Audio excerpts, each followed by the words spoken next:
because a lot of times in my mind, I'm like, are you crazy? You see how long crazy that line is? I'll come back tomorrow or something. In this case, I wouldn't have been able to come back tomorrow. Yeah. But she was right. I need to stop there and eat that burger.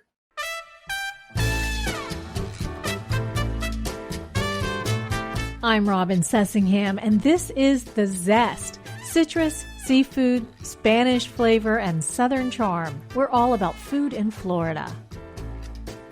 Sometimes you come across someone who is so passionate about something that their enthusiasm ends up rubbing off on you.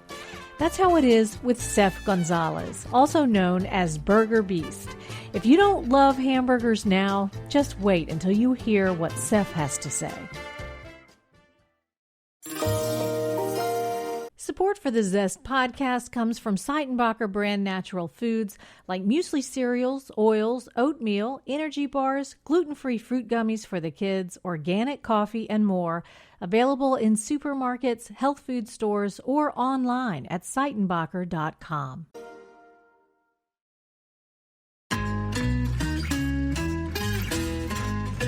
Sef Gonzalez puts on food events and competitions and writes about hamburgers and other comfort food from his base in Miami. Nearly 80,000 burger fans follow his blog on burgerbeast.com. And when I say passionate, Sef created a whole museum dedicated to the hamburger. He wrote the book all about the burger, A History of America's Favorite Sandwich. Sef Gonzalez, you are the Burger Beast? That is correct. And you have been everywhere in this state eating hamburgers. You just came out with a list of the 24 best burgers in the state. And the first thing I want to ask you is, how do you judge what's a good burger? For me personally, I'm a giant fan of thinner patties that are cooked on a flat top. While I do like char-grilled burgers, that's not necessarily a thing, but I do love having a sear, whether it's on a char grill, like a quote-unquote barbecue grill outdoors, or on a flat top. I love the sear. I love the taste when they use, some kosher salt, a little bit of salt, maybe pepper on the outside, toasted buns, which back in the day, I didn't even consider that. But, it's a nice surprise when you bite in and there's like the crunch. And I learned from all my travels that pickle, mustard, onion is the way to go. Pickles, mustard, and onion. You find these out-of-the-way places. I got to say, you've been to a lot of places in my neck of the woods that I never would have dreamed people would have discovered. On that list of your 24 burgers, you've got a place in Fort Meade in Polk County. You've got Winter Haven on there.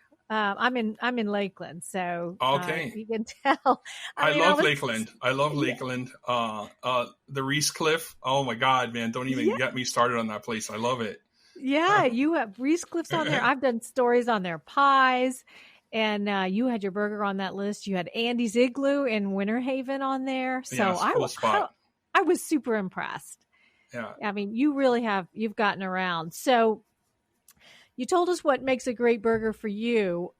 Let me ask you first, because I know people are going to be wondering this. Everybody makes hamburgers at home. So what can we do to make a better hamburger for ourselves at home? I think the most important part is the beef. You got to go fresh beef. And I know a lot of people probably kind of lean towards, well, it doesn't matter. I'll go buy a packaged product. But if you can always get fresh beef, you start with great ingredients, you're always going to end up with a better sandwich. So and yes, I am saying a burger is a sandwich, by the way. Okay. So when you say fresh beef, you just mean ground beef that you make the patty yourself. Don't get the frozen patties. Right. Well, there's fresh ground burger patties already at markets and local markets. And so I think it doesn't have to be per se ground beef, and you can hand patty, which is cool. I also, the patties, when you do hand patty, I like this thing. They're beautiful, ugly. They're slightly deformed, and that makes them more attractive to me. Yeah. So what about the beef? Should it be sirloin? Should you blend in some pork in there or lamb? What's the best? Oh man, you're trying to start problems with me, I think. For me, the only burger is pure 100% ground beef. To be specific, a cow. I think 80-20, or the fattier you can get it, the better. Oh, And, really? yeah. And so we did a series of pop-ups, we being, and when I say we, by the way, I just want to mention that's my wife and I, because Burger Beast as an entity is my wife and I. And your wife's name? Is Marcella. Marcella. Yeah. Oh, she's going to get angry that I mentioned her because she doesn't like, she likes to be I behind know the scenes.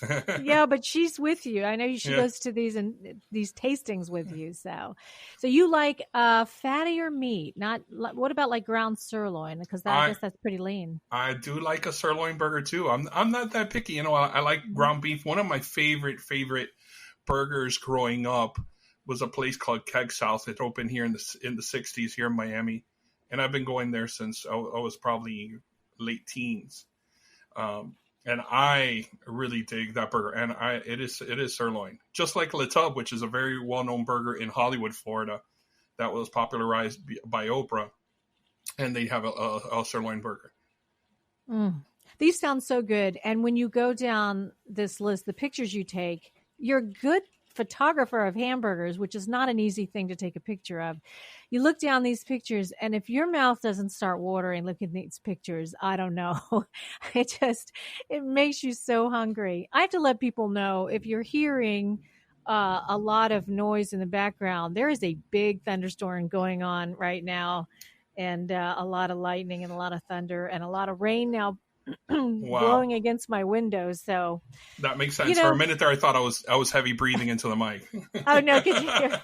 Yeah, it's our new reality is this broadcasting from home. So, at least I don't have the lawnmower outside at the neighbor's house. But right now it's the thunder.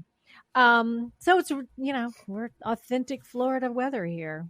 So what about toppings? I laughed because I saw something you wrote, and you said some burgers. Oh, in that list of 24, you said, none of these use lettuce and tomato, which are offensive to you. Yes. Which are my standard. I put lettuce, tomato, and onions. So you don't, lettuce and tomatoes, no. I don't care for lettuce at all. Tomatoes are passable, but the truth is, with burgers, when I wrote my book last year, and the last 12 years that I've been doing the blog, you start going into a deep dive into the history of the burgers. And when we're out in Mississippi, or we're in Kentucky, we're in Ohio, we're in Indiana, we're in these places where burger joints have been around since the 20s, since the very onset of their popularity. And they like to keep it simple. There, it's usually like some variation of pickle, mustard, onion. Some of them don't even have cheese.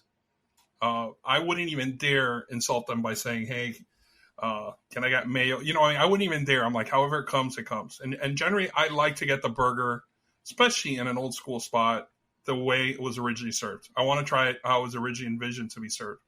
Now, more recent place, if lettuce is on there, I'm like, come on, remove that thing. Although there's a place in Fort Lauderdale called Henry's Sandwich Shop, which just opened about a year ago. And the owners of that place used to own a place called Rock Burger, which I loved. And they gave me shredded lettuce, and I ate it, and I didn't even complain. All right, I complained after, but I did eat it. Complained a little. Because it was so good, huh? Yeah, and I think that when it starts taking away, I mean, some people are into the flavor of the lettuce and the crunch and the tomato. I don't care for it. I am kind of like, I like the meat and maybe just the mustard, the pickle. There is just something about that particular combination. If you've never tried it, try it. And by the way, when I mean try it, I'm not saying you need to go to an old burger joint. If you love McDonald's, go to McDonald's and just tell them, you just want cheese, pickle, mustard, onion, or just remove cheese and have it. And try it, and you'll see. There's just something about that combination. Whoever came up with it, because we don't know. Although there's a strong inkling that it was probably White Castle, because they're the ones who popularized the usage of it. Well, it's funny. I'm going to have to go back and try it, because I have always, since I was a little girl, the first thing I did when I got a hamburger was take off that hot pickle off the hamburger. For some reason, I thought, ooh, I don't like a hot, mushy pickle. I like I'll have a cold pickle spear next to my burger, but I always took that off first. And also, what about ketchup? Ketchup seems like the classic thing to put on your hamburger. Mustard go on hot dogs. What's ketchup? No. So Biff Burger, which shouldn't be too far from you in St. Petersburg, they were a chain that was in about 3 or 4 states, and it was based out of Central Florida. And Biff Burger has what I would call kind of like a barbecue ketchup. And I really like that, just like Goody Goody Burger, which is another one. That's another burger that makes me lose my mind. I'm looking at the picture of it right now, and I feel like jumping in my car and making the 4-hour drive over there. Oh, I know. Goody Goody Burger. That's owned by the Gonsmarts, right? That own the Columbia restaurant? It is owned by the Gonsmart. And I remember Goody Goody Burger. I never ate there in Tampa when the original iteration of it. Yeah. When I found out that the Gonsmart had purchased everything about it and were going to bring it back, I was ecstatic. I had just met them because I had gone to the Columbia. I'm Cuban. So, that's the oldest Cuban restaurant in the United States. So, of course, I made a trek there to go try it out. I loved it. I loved everything about it. And I had a great experience. And when I found out they were doing Goody Goody Burgers, I was super excited. Okay, so let's talk a little bit about that list of the 24 best burgers in the state. We can't go through all 24, but let's all right. Give me your top few.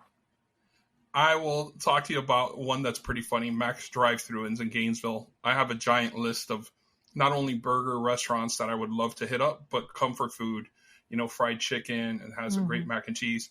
And in particular, especially if they've been around, 40, 50 years, I definitely want to hit up the restaurant. Max Drive-Thru opened in the early 80s, and I've been wanting to hit them up. And we were driving up to Kentucky when I was doing my book signing tour last year. And I told my wife, look, I want to get off on our drive, go to Max Drive-Thru so I can finally eat there, and we'll continue. So we got off. It was about a 30-minute diversion from the Turnpike, or I-95, I don't remember which one we were on. I get there, and there's such a ridiculously long line. And really, I tell her, there's no way I'm waiting in this line. And I just start leaving. And she's like, are you crazy? We just diverted ourselves 30 minutes so you could come here. You're going to regret. She's like, you're going to regret not eating here. And I was like, you're right. And we turned around and went back. And actually, the line went super fast. And I was so happy. And a lot of times I need her to tell me things like that. Because a lot of times in my mind, I'm like, are you crazy? You see how long crazy that line is? I'll come back tomorrow or something. In this case, I wouldn't have been able to come back tomorrow. Yeah. But she was right. I need to stop there and eat that burger. It's a good sign when you see a line like that. So you'd have to say that might be your number one. I don't know if I'd say that's my number one. Kakalakis, I'm a giant fan of, and they just changed their name to Carolina Jacks. And they're up in Jacksonville. And like I said, I produce food events. I do an event in Miami that I don't do it any longer, called the Hamburger House Party. And at the last Hamburger House Party, they were a food truck out of Jacksonville. I invited them because I like their burger. They came down and they actually beat everyone here in Miami, which is kind of crazy. I was super happy for them. And now they just opened. During the pandemic, they just opened their first restaurant. And they changed their name from Kakalakis to Carolina Jacks. Very straightforward smash burger, really crispy bacon. I can't say enough great things. Fresh cut fries, great family who owns it. So, I mean, if you're up north, I definitely suggest you check out Carolina Jacks and also Max Drive-Thru. You've said smash burger a couple times, and I'm not sure what you mean. Okay, so smash burger is a technique that was pioneered by White Castle in 1916. They take a ball of beef and they just put it on the flat top, and then they just get a spatula and then they smash it down and then they put onions on it. So then the onions steam from the beef cooking and then they flip it onto the onions. It doesn't have to have onions, but it is indeed smashed. And the reason you smash it is that the bottom part of the burger is going to get a crust. Oh, so they smash it right there on the griddle? Right. Yeah. Well, it's still raw because it's got to be fresh beef. You put a little, 3, 2.5, 2 1/4 ounce. You just smash it straight down, and it almost gets stuck to the griddle that you almost got to scrape it off. And then when you flip it, if you've ever had, I don't know if you've ever had Shake Shack. Shake Shack does it that way. Where do you stand on seasoning the meat with garlic powder or, other seasonings before you make the burger? You sound guilty right now. I'm going to be honest with you. Am I right? Why are you laughing? Because I don't do it because I'm lazy. Right. And then I think, well, I should be seasoning this. So tell me I'm right. I do not mix anything into the meat. I'll tell you why. Because I think that if you start doing stuff like that, you're becoming more of a meatloaf than an actual burger. Exactly. Well, I was going to ask you, you could put breadcrumbs in there. You could put an egg in there. You could put a lot of stuff in there. Right. But then it turns into more of a meatloafy kind of thing. Right. Not that there's anything wrong with meatloaf, but it's not a burger. A meatloaf is not a burger, correct? Okay, good. So you also love these drive-up restaurants, these old-fashioned kind of drive-ins where they come out and wait on you. Why?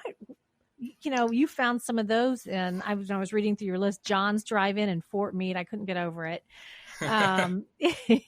So you found some of those. What is it about those that you love so much?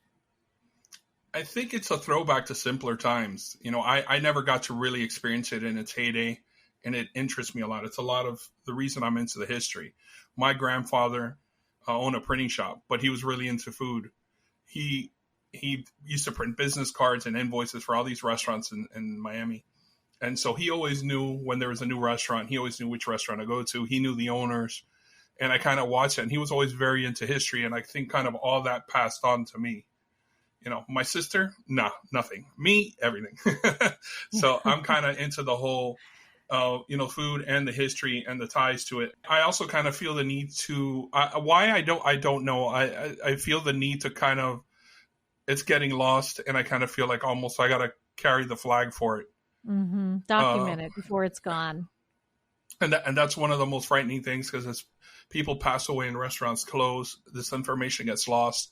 And one day you're, just thumbing through newspapers trying to put together stories of what a business was like, or how some burger got from this part of the United States to another part of the United States. Or in the case, for example, the frita cubana, which I've been studying forever. I just want to mention that the Miami NPR station once called you a one-man frita campaign. So you have really been enthusiastic about that. Yeah, and it's interesting because I've been trying to kind of comprehend how the style that fritas cooked like is just how White Castle did it. And fritas started coming about in the late 1920s in fuel line carts. Like they were like hot dog carts, essentially.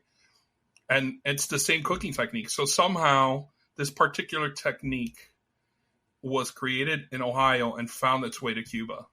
And then, Cubans took it because they can't help themselves. They wanted to make it their own way. And they added seasoning, and they added, the julienne potatoes, and kind of made it what it is now. Cuban style. Right. Yeah. And those are you can still find those in Miami? All over the place, yeah. There's specific restaurants that's their specialty. You go there and there's maybe only 5 things on the menu. Kind of like some of these burger joints out in the Midwest. You go and there's just burgers, fries, and shakes. In this case, there's shakes here, the batidos. And then, they might do fries, and then they do fritas. Oh, it sounds so good. So good. You can find them in Tampa, by the way. There are some fritas. And my friends own a food truck called Alo Cubano, which is in Orlando. And they do events all over Central Florida, and they do fritas on their menu. I'll look for it. And I'm going to have to stop at one of these drive-up places. I was just thinking I know I have driven by some of the drive-up restaurants that you mentioned, and it never occurred to me to stop there. I don't know if I'm nervous about the sanitation. It looks older. The menu looks kind of funky, and I just don't, but that stuff doesn't bother you. Oh, I don't know if it doesn't bother me, but it's funny. The first thing when I get there, I start getting really stressed because I don't know what to do. I'm like, so what do I do? Because in some place, originally you would park your car and you turn on your lights, and that would kind of signify you wanted service, and then they would come to your car. Some places it's like that, some it's not. So I kind of park and I'm like, well, am I supposed to, call out to someone? Do I get off? Do I wave my hand? Start blowing your horn. Right. I think that would be I think that's almost a little obnoxious if I did that. But if it was a drive-in in Miami, I probably would be doing that. and so we parked there, and then, and since, then you don't know what to do. Right. Marcella's with me, and she's like, and then, it's the whole menu thing. Then you feel the pressure that they come talk to you, and they're like, hey, what do you have? And you just got there. You're like, oh, I haven't even really looked at the menu yet. Like, I have to kind of figure out. And then you don't want to ask them. I'm always kind of fearful when I ask them, what do you think I should get here? What's your special? Because I kind of feel they're going to steer me to something they're trying to get rid of. So I'm like, so I always have to kind of investigate in advance and go anywhere I could find, anywhere social media, look up and kind of see what everyone's getting or what everyone says I should get. And then I definitely want to get that. But I like getting, the first time I go, I like getting like a bare bones burger with kind of like nothing on it, so I could kind of just taste what it's like. Now, I didn't see anything critical on any of the things on your blogs. Are you ever negative, or do you just leave those reviews off your site? When I started the blog in 2008, I actually had very critical stuff on there, and I kind of, so a couple people got angry with me, and I realized that what I wasn't really out to do, I wasn't really out to hurt people's businesses. I was kind of looking to elevate people who are doing a great job, and that's what I kind of made my blog about for the last 12 years. Yeah, right. So, as I said, you have been absolutely, looks like every nook and cranny in this state. I want to know, before we go, where's your absolute favorite that you would go back to if you're close enough? In Florida? In Florida. Wow, that's a good question. I really liked Angel's Dining Car in Palatka, Florida. It's Angel's the oldest Dining Car. Okay. Yeah, it's the oldest diner in Florida, and it's an actual dining car. It's very narrow. If you go to that post I wrote and click on the link, you can actually see a picture of my wife sitting inside. You can actually see the inside of it, like dining car from a train. Right. It's kind of like a train car. It's very narrow, and when you scroll through, you'll see a picture, and you can see how small it is, and you see my wife sitting at the very first table right there, like smiling. I love that there's something about that special. I think sometimes I have to go a couple of times because I go in there and the nostalgia factor kind of takes over too, and you're like, I really want to love this, and I got to be honest with myself. Would I really come back here? And we ate there, and we had such a good experience. We wanted to come back instantly. But all these places I listed, the reason, and I probably could have done a list of 100 burger places that you should visit. But I wanted to kind of make it a little more focused because I was hoping that people would actually take the time, if some of these places are near them, for them to go out and check it out. Oh, definitely. I definitely am. Andy's Igloo. Okay. That's a place, Andy's Drive, and I've driven past a million times. And I have heard that that's especially their milkshakes, I've heard are good. Right. So I'm going to go there. Then Winter Haven actually is interesting because they have the old school McDonald's sign outside, and they have the old school Arby's sign outside. Like the old 10-gallon hat Arby's, which you don't really see that often anymore. So I probably don't even know it's old school. I probably... Well, if you're in Lakeland, you probably think, okay, that's normal. That's normal. Absolutely. Yeah, and you know how we ended up at Reescliffe is like we were eating at another restaurant, and I don't really want to go into it.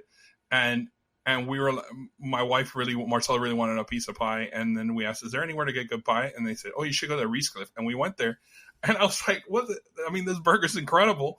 And they didn't even say that, tell me that.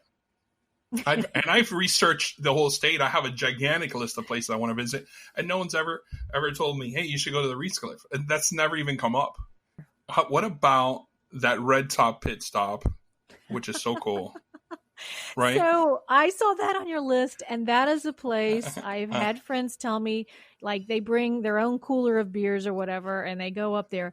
That place is way up on the north side of Lakeland, like out in the boonies. And I've never ventured out that far, but that place was good, huh?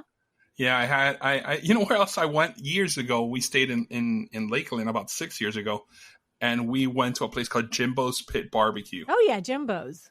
Oh yeah. And I went there and I asked for a burger, and the disgruntled employee said to me, "Are you sure you want a burger? Because that's going to take about 7 minutes to make."